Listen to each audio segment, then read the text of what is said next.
good, YouTube? It's your boy Joe here, back at it with another video. And today, Austin from the Sweet Life of Dakota in Austin mentioned this top 5 to me, and this is going to be my top 5 modern horror films. And yeah, good idea, Austin, and thanks for the video idea. So yeah, let's just hop right into it. Number 5 is going to be Get Out. Austin mentioned this in his list, I think way higher than this, but number 5 is going to be Get Out. It follows the story of Chris Washington and Rose Armitage, a married couple, to her family's house for, I don't know what for, I kind of forget, maybe a wedding, maybe an anniversary. Kind of forget what, it's been a long time since I've seen this, but they go to her family's house, which ends up being a huge racism kind of place. All the servants there are black. The family's extremely racist.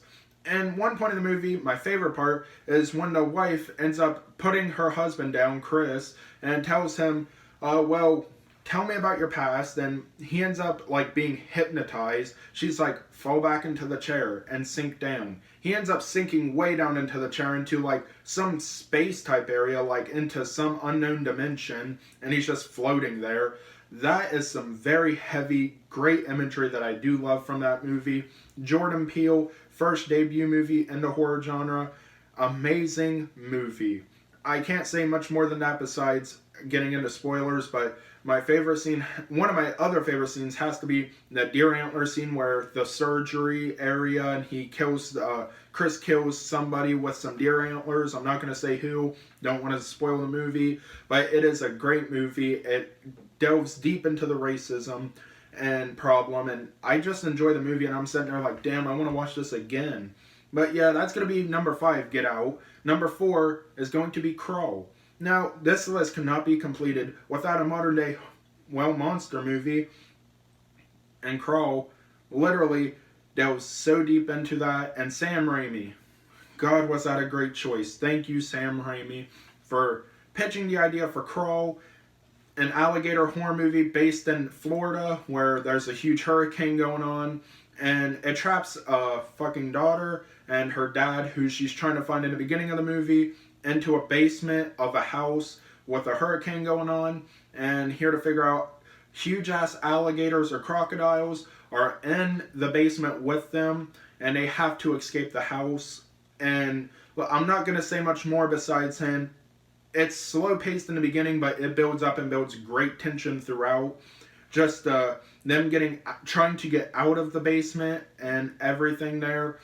It's amazing. Seeing the alligator for the first time is amazing.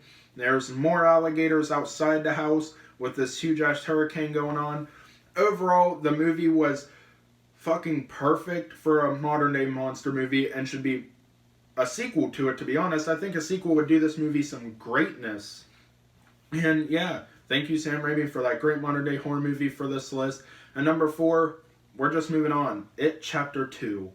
Now, I don't know what it is about Bill Skarsgård being Pennywise, or the Victorian kind of design they went with Pennywise for, or for Pennywise with. It's just fucking perfect. He's creepy as hell. I still say the original is better than this, but, you know, I'm not going to complain because this is modern day horror, which is not as good, to be honest, all the CGI and shit.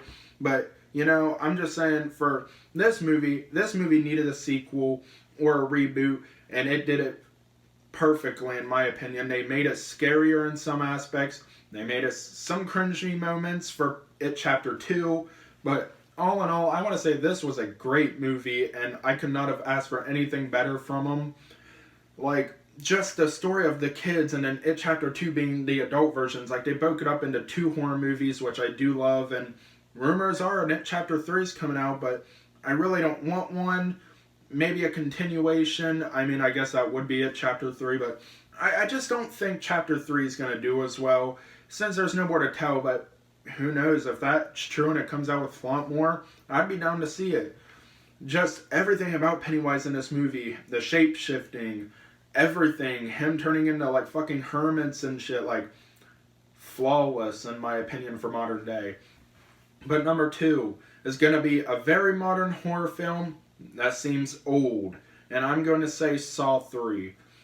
Saw 3, the most brutal, intense movie on this list by far, and it's not even a joke when I say this movie beats number 1 with brutality and shit. But this movie is the bloodiest Saw movie, the scariest Saw movie, and the most gory Saw movie, and to me, the most inventive Saw movie. Like, it tells the story of Jeff, trying to find a killer for his son, while his wife is trapped by Jigsaw taking care of him until Jeff is done with his game. And then once Jeff's done with his game, trying to find who killed his son, he finally meets him. And let's just say, he can't make up his mind if he wants to let go of the ship to save somebody, or just hold on to his son's precious memorabilia that he can't get a lot of and can't get back. His whole task is to let go of it. Let it go. Like, and it's hard to let go of your son being hit by a car and shit, but Jeff ends up doing it, and I'm proud of him. That's my favorite Saw movie, and bloody movie, to be honest. If I'm like, yo, I'm down to watch something gory, it's gonna be Saw 3. Just the beginning trap with the dude from jail, literally Troy. Troy is trapped in chains all around his body, having to rip him out until there's one right here that he has to rip out and cannot do. The nail bomb going off, it sets the scene perfectly. And just Darren Lynn Bousman, like I said from the Spiral trailer, getting him back was phenomenal, because this is the best Saw movie I've ever seen, in my opinion. But we're moving on to number 1. And number 1 is going to be Halloween 2018. Yes, this ain't a modern horror movie franchise, but a modern horror movie in general. It's a modern horror movie based off in 2018. It follows the story of Michael Myers and Laurie Strode. And we all expected me to put this at number 1. Like, let's be honest. It's my favorite horror movie of all time. Part 6 is, then the first one, then 2018's. But the best modern horror movie of all time for me is Halloween 2018. It follows Michael Myers and Laurie Strode across Haddonfield again, alongside Laurie's daughter and granddaughter, Allison. And it's more based off Allison and them, like, all trying to trap Michael in a house at the end in Laurie's house, because it's all booby trapped, trying to take him away and kill him once and for all, which we know from the trailers of Halloween Kills and Ends that just wasn't the case. Well, I guess there's no trailers, but like the teaser clips and shit that they put out, that just wasn't the case. He's still alive, and he's coming back in Halloween Kills with a fucking vengeance. You know, you thought Halloween 5 was bad, being titled Michael Myers is back with a vengeance. Halloween Kills has something to say about that. Highest body count in Halloween movie franchise history. I'm proud to say it, but this movie, just phenomenal of a fucking job. The gore was on point. It wasn't forced like most movies were. It was tasteful. It was not forced in, but tastefully done. The kills were amazing, especially the one where he bangs the lady's head off the banister and puts the knife through her throat. That was amazing. Literally just everything about this movie. Him finding his mask. The mask looked fucking amazing too. Just everything about this movie breathe life into the horror genre again, and I can't wait to see what other horror movies, modern horror movies, are going to come out in 2018. This was 2Pro Gaming Joe. Not 2Pro Gaming Joe, it's Young Joe, still getting used to it. This has been Young Joe for the Joe Squad.